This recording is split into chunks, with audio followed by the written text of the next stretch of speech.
My dear students, मैं हूं आपका हिंदी शिक्षक गणपति सर हूं। मैंने आपको उस दिन कबीर की साखियां 3 साखियां सिखा दिया था और उसके मीनिंग्स और भावार्थ भी बता दिया था। आज मैंने आपको कबीर जी की साखियां चौथा साखियां सिखा रहा हूं। इससे पहले एक जो भावपूर्वक गाने के लिए कोशिश करता हूँ, बाद में इसका मीनिंग्स और भावार्थ बता दे रहा हूँ। ध्यान से किताब देखना चाहिए। आप मन लगा के, दिल लगा के पढ़ने के लिए कोशिश कीजिए मेरे प्यारे छात्र मित्रों। मैं एक बार गाने के लिए कोशिश करता हूँ। मैं तो गायक नहीं है, फिर भी आपके लिए कोशिश कर रहा हूँ। देखिए,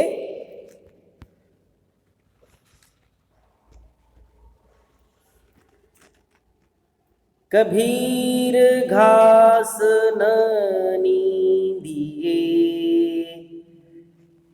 जो पाऊँ थली होई। कबीर घास न नींदिए, जो पाऊँ तली होई। उठी पढ़े जब आँखी में, खरी दुहेली होई।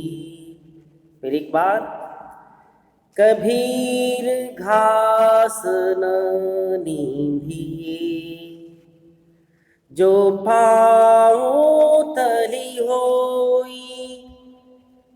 उठी पढ़े जब आँख में, खरी दुहेली होई। फिर एक बार, कबीर घास न नींदिए, जो पाहूँ तली होई। उठी पढ़े जब आँख में, खरी दुहेली होई। देखिए, फिर पढ़ रहा हूं। देख, कबीर घास न नींदिए, जो पाऊँ थली होय। उड़ी पढ़े जब आँख में, खरी दुहेली होई। देखिए, कबीर घास न नींदिए, जो पाँव थली होई। उड़ पढ़े जब आँख में, खरी दुहेली होई। इसका मीनिंग सुनिए। ना नींदिए मतलब तो क्या है? निंदा मत कीजिए। Do not criticise. निंदा मत कीजिए। किसी अन्य लोगों को निंदा नहीं करना चाहिए। पाँव मतलब पैर, पाँव, फीट। समझ में आ रहा है ना? तली इसका मतलब तले के नीचे, अंडर बिलो, तले के नीचे। उड़ी मतलब उड़कर, फ्लाइंग।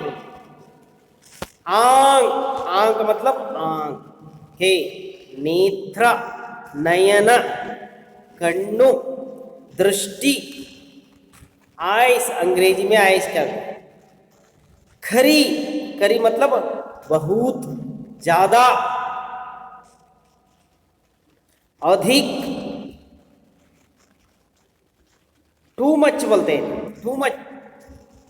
और दुहेली मतलब पीड़ा, कष्ट, परेशानी, फेन।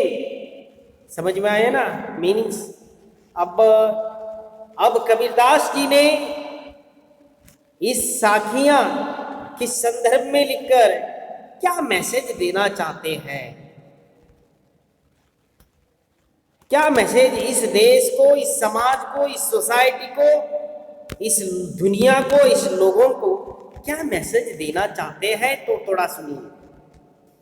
देखिए, कबीर की साखियां पाठ में संकलित कबीरदास जी के द्वारा रचित इस साखी में कबीरदास जी कह रहे हैं, छोटे, गरीब और कमजोरी लोगों की निंदा या अवहेलन करने से मना किया गया है। देखिए, इसका भावार्थ मैं सिखा रहा हूं।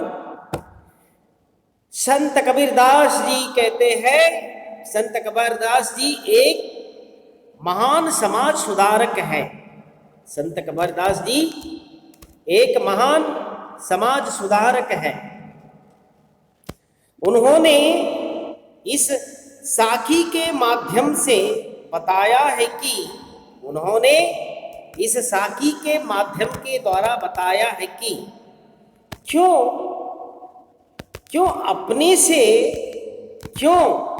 अपने से कमजोर और गरीब का अपहास या उपहास नहीं करना चाहिए। क्यों अपने से कमजोर और गरीब का उपहास नहीं करना चाहिए, अवहेलन नहीं करना चाहिए। देखिए, एक उदाहरण दे रहे हैं। तिनका मतलब हम कन्नड़ में अपनी मातृभाषा में कसा बोलते हैं। तिनका या घास का एक टुकड़ा तुच्छ है, जिसे क्या है, जिसे पैरों से रौंद दिया जाते हैं। इस प्रकार रौंद दिया जाते हैं। इसी प्रकार कमजोरी की उपेक्षा सभी करते हैं समाज में, दुनिया में, है ना।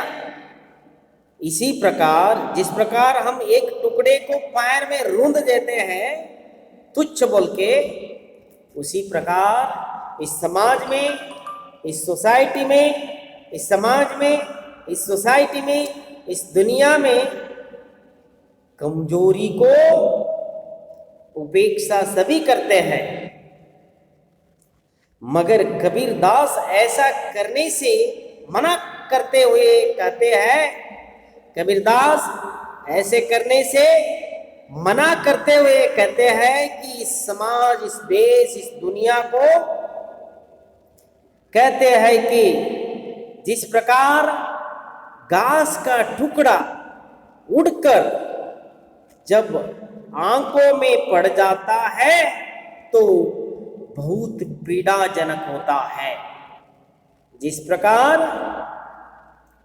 प्रकार घास का टुकड़ा ಒಂದು ಹುಲ್ಲಿನ ಕಡ್ಡಿ उड़कर जब आंखों में पड़ जाता तो बहुत पीड़ाजनक होता है। उसी प्रकार लाचार और गरीब को सताना भी कष्टदायी हो जाता है। यदि ऐसा व्यक्ति हमें कष्ट पहुंचाने लगे तो हम विवश हो जाएंगे। इसलिए समाज में गरीब, कमजोर, लाचार और मजबूर व्यक्ति की कभी भी उपेक्षा, अवहेलन और अपमान नहीं करना चाहिए। उनके कबीरदास जी अपनी साखिया में इस देश को, इस दुनिया को, इस समाज को, इस लोगों को अपने चौथे साखिया के द्वारा एक मैसेज देने के लिए कोशिश किया है। मेरे प्यारे छात्र मित्रों, आपको मैंने इस चौथा साखिया में आए हुए सभी शब्द का मीनिंग्स भी बता दिया हूँ और इसे का भावार्थ भी मेरे लेवल के अनुसार बताने के लिए कोशिश किया। आपने मन लगा के, दिल लगा के सुनना चाहिए, पढ़ना चाहिए। आपको इस साखिया में कुछ भी डाउट है तो मुझसे फ़ोन करके आपने पूछना चाहिए।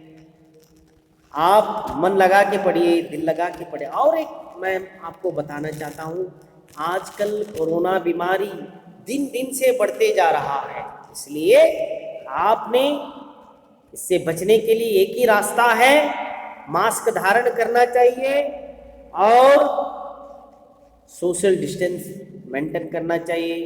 कहीं भीड़ में अनावश्यक रूप में मत जाइए। आपका स्वस्थ देश का स्वस्थ, एक स्वस्थ और आरोग्यपूर्ण समाज निर्माण करने के लिए हमारे बच्चों भी स्वस्थ रहना चाहिए। आज का बच्चे कल का नागरिक है, इस देश का फाउंडेशन आप है। मेरे प्यारे छात्र मित्रों, स्वस्थ रहिए, आराम रहिए। थैंक यू, धन्यवाद, नमस्कार।